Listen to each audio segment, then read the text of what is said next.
Fala galera que acompanha esse canal, Capacete da Salvação.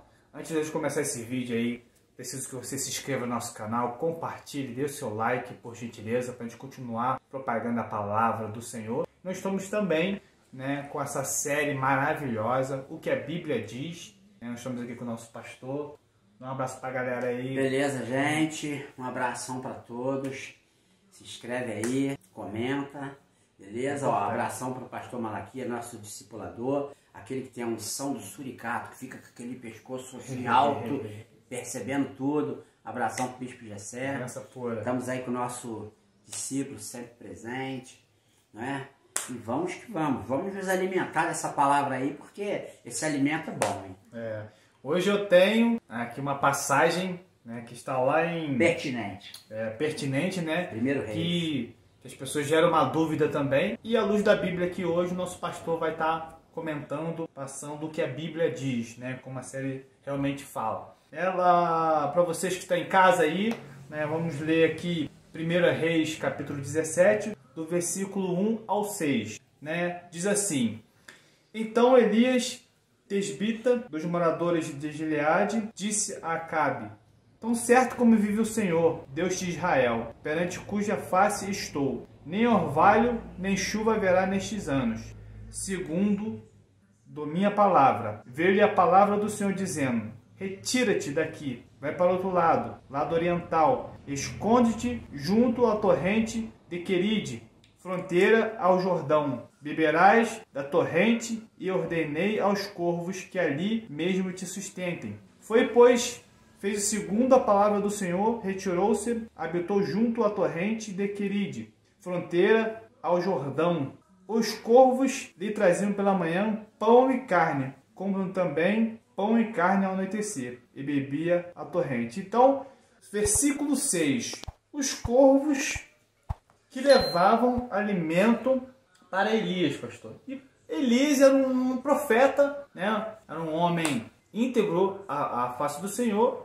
A pergunta é, pastor, o que gera muita dúvida. Os corvos eram, a gente for ver que os corvos eram animais pássaros imundos, Deus realmente usou os corvos para alimentar Elias, porque é uma tradução também, que eram comerciantes árabes que alimentavam Elias, uma tradução antiga. E o povo quer saber, a gente quer entender mais um pouco, Deus pode usar corvos para poder alimentar Elias, uns animais sujos? Deus pode fazer o que ele quiser? Como é que é essa questão? Pô, legal. Esse texto aí é um texto que dá pano para manga, Porque a tradução antiga, a tradução mais antiga, ela dá margem para que se chame de esse versículo 6 aí, diz assim, ó. Os corvos lhe traziam pão e carne pela manhã, como também à tarde. Esse corvos, Ele é aí que está o problema da tradução. O que acontece? A tradução mais antiga, ela é hebraica, ela é usada sem pontuação e sem vogais. E na tradução, fazendo os grandes exegetas, eles traduzem como árabes, como comerciantes.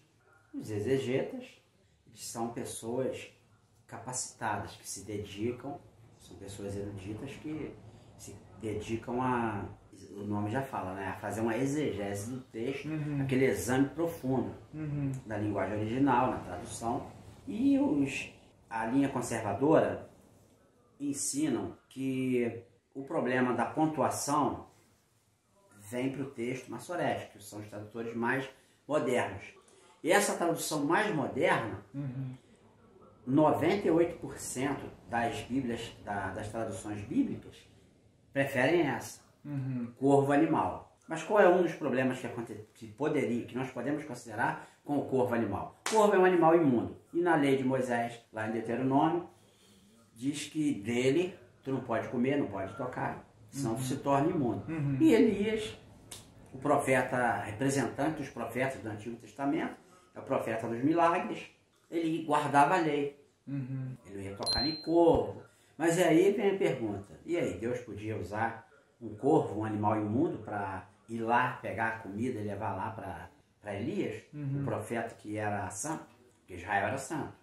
Tinha que viver sem tocar nos imundos, não se misturava com gentio, não podia tocar. Estaria Deus ferindo a sua própria lei para alimentar Elias? Sim, não, Deus pode fazer isso, não pode? Existe regra para Deus? Alguém pode dizer o que ele pode e o que não pode na Bíblia? Né? Por exemplo, a regra é o ser humano falar e os animais, cada um faz o seu som. Né? Mas Deus quebrou o protocolo lá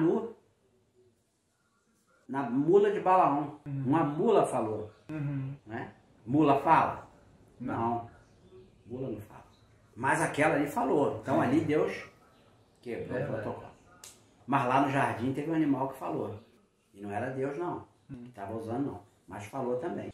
Então o que acontece? Deus permite e dá autoridade a alguns fenômenos para acontecer. E ninguém pode dizer para ele que não. Então, poderia Deus estar usando um corvo imundo para estar ali alimentando Elias, o homem que vivia de milagres? Cada um fica com a sua interpretação. Mas, no texto original, o texto mais antigo, por exemplo, a palavra corvo, que podia ser traduzido para árabe, é o aravim. E no texto da tradução dos maçoretos, que são mais modernos, seria corvo, orvin, seria com a pontuação. E na tradução mais antiga, sem a pontuação. A comunidade Qumran, os escribas da comunidade Qumran, eles não usavam pontuação,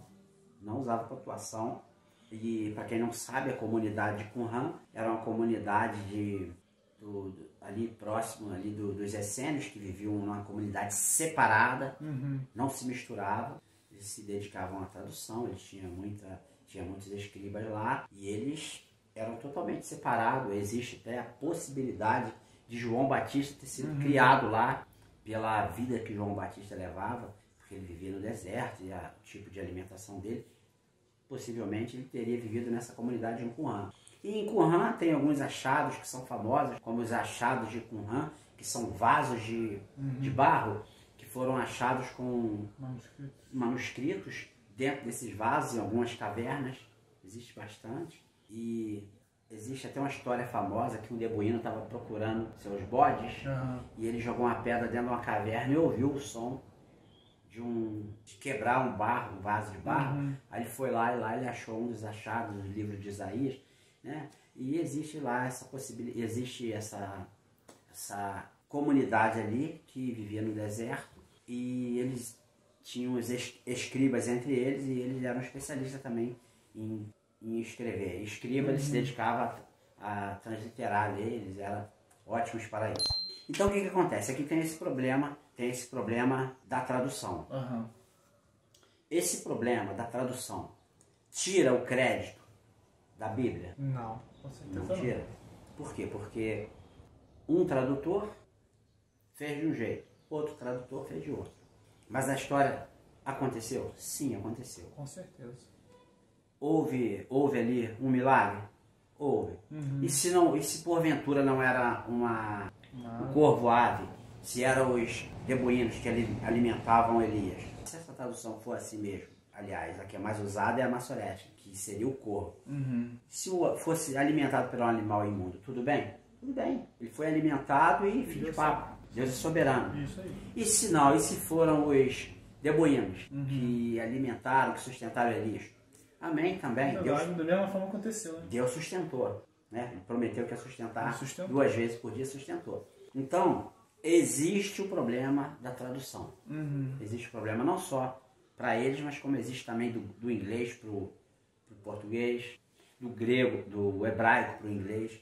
Acontece também, já tem problemas que aconteceu. Mas a essência é a mesma. É a mesma, a essência da palavra é a mesma.